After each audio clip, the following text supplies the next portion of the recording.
Ladies, gentlemen, and those who have transcended past the binary systems imposed upon them, my name is Lord Alexander Richard Humphrey Snooty the 12th, and I greet you to this video conference in which we shall be discussing the topic of fighting etiquette.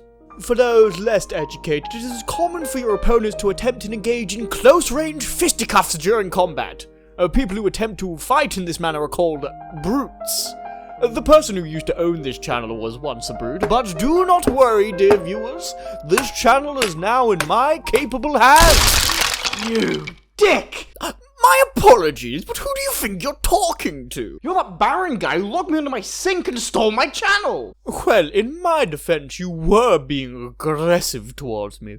And it's Lord Alexander Richard Humphrey Snooty the 12th, not Baron Alexander Richard Humphrey Snooty the 12th. My title is very important. Oh, when I get over there, I'm gonna boot your head so hard it'll be permanently socially distanced from your neck! You're hardly helping your point. You locked me under the sink! Well, what are you going to do about it now? You're just a simple brute, and I vastly outclass you. I'll show you.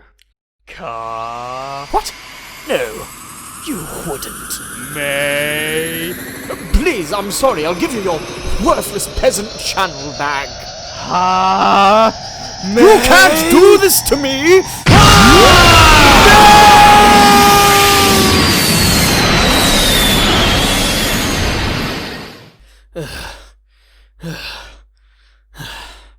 Okay, now then, let's talk about defense. While fighting, there are two sides to every game plan. How you defend and how you attack.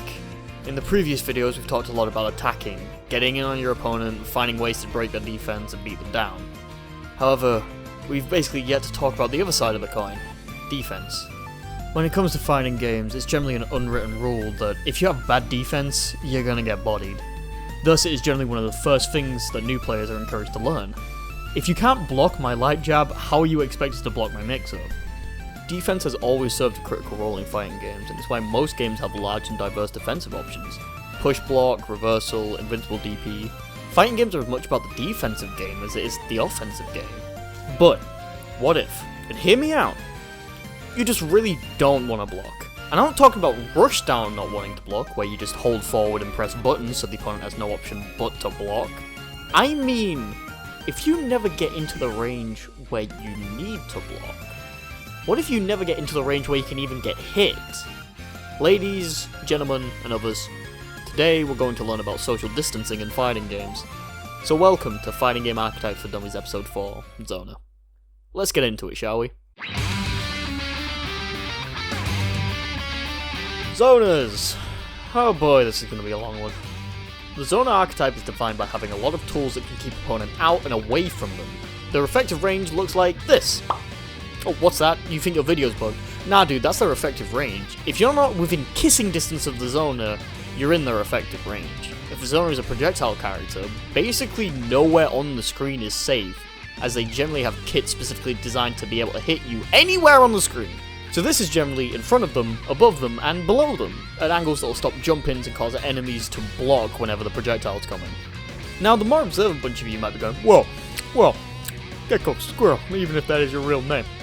It is but two words together and describe a character being projectile and zone. What's all this about? And if that's you, then congratulations, how observant of you, get a gold star, good job buddy. Just like what I said in my rushdown video, there's more than one type of Zona. There are projectile-based Zonas and normal-based Zonas. However, unlike rushdown characters where the mix-up and frame trap characters can be seen on a scale, generally you're either a projectile or a normal Zona. However, if you're both, then as you can probably tell from the definitions, a projectile Zona is someone who throws objects at you from across the screen in an attempt to lock you down, whereas a normal Zona uses their standard buttons to keep you locked down instead. Generally this is a large weapon, maybe a scythe or a tool used in the bedroom. But they could just do their best Mr. Incredible impression and give you a light smack from the corner. I feel like it's important to make these distinctions because there can be differences when it comes to fighting them. You still need to get in, but if the Zona is a normal base Zona, generally that means that their effective range is actually a bit shorter. What? It's shorter, isn't it? Also, in the case of characters like Dhalsim, their hurtbox is actually extended along with their body, so you can hit them when they go for an attack if you have a disjointed hitbox or you just manage to dodge the attack somehow. There's also something that Zona's created that we should talk about. Something so evil and dangerous that players like me feel chills down their spine when they think about it. An act so heinous, so villainous that it fundamentally changed fighting games forever. For those of you who know what I'm talking about, I'm sorry. For those of you who don't, brace yourselves. We have to talk about the most heinous characters out there. Charge characters. For those of you unaware, charge characters are characters in fighting games who have a special input method where they have to hold a direction for a second, then push in the opposite direction in order to perform a special attack. From what I know, this originated in Street Fighter 2 with Guile. In order to do his fireball, you need to hold back, then push forward a second later while pressing the punch button. And to do his uppercut, you need to hold down, then press up while pressing a kick button. Because it needs a second to charge up, the special moves are actually relatively fast, so Guile will recover from his Sonic Boom and Flash Kick faster than Ryu would from his Hadouken and Dragon Punch. Honestly, I can't even remember why I said it's so evil, it's just a different input method. You fool! You thought I wouldn't pull out my ultimate technique? You Shotos are even more brain dead than I thought. Behold, the secret technique passed down my clan for generations! The turtle! In this stance, I can react to anything you attempt to do to me. I can stuff your approaches on the ground with a fireball, and in the air with a DP. You don't have a chance of getting anywhere close to me. Go ahead, try to find a way around this, I dare you. I have all the data I need on you, Shoto. Now pick your option, and the gods you'll be praying to. Looks like he's going for a jump in. Wrong answer. It's over, Shoto! Now! Die!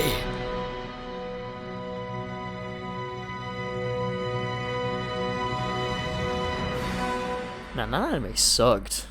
Maybe it was just the dub. It's probably just the dub.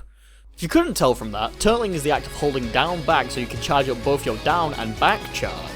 So if the enemy approaches you, you can either DP them if they're approaching from the air, or throw a fireball if they're approaching from the land. Also, fun fact, in turtle mode you can actually do DP and still hold back, so you don't lose your back charge. Isn't that so fun? Despite me talking about this in the Zona video, charge characters aren't specifically all Zonas. Characters like Balrog are also charge characters, but they're rushed down, which is honestly pretty cool. But also, from what I know, Gal did it first, so it goes in the Zona video. Sorry, I don't make the rules, but I make the rules. Now, if you ever played against Zona, or have ever been in any conversation with people about Zonas, you've probably heard them say that they're annoying to fight against, and people get frustrated while they play against them. Because of this, I thought it would be best if we now talked about emotional influence. It's time to finish the Venn diagram with the final strategy used by fighting game archetypes, emotional influence. We've actually briefly talked about this in the Grapple video. Remember when I asked you guys what these characters made you feel? It's related to that, but it's deeper than just, this guy looks scary. The emotion that Zonas specialise in is frustration, and it's not an accident or just rush down people on Twitter being mad salty. It's by design. Remember the ultimate strategy charge characters have that I talked about? The fact that they have every option covered while still being able to keep you away is the simple beauty of the archetype. As their clear strategy isn't revolved around concepts specific to fighting games, it's pure emotion. We've all felt it. If you've ever been in some sort of competition against other people and you've been in a situation where everything you do, everything you try, everything you think they have an answer to, and they just obliterate you because of it. It's devastating, it's depressing, and more than anything, it's frustrating. Of course, frustration isn't specific to Zonas. Any game with a large enough skill gap is going to make the lower tier players frustrated, but Zonas, at every level of play, excel and rely on frustrating their opponents into making risky approaches and stupid mistakes. The moment you say, fuck it, and just run in without a plan, the Zonas started winning.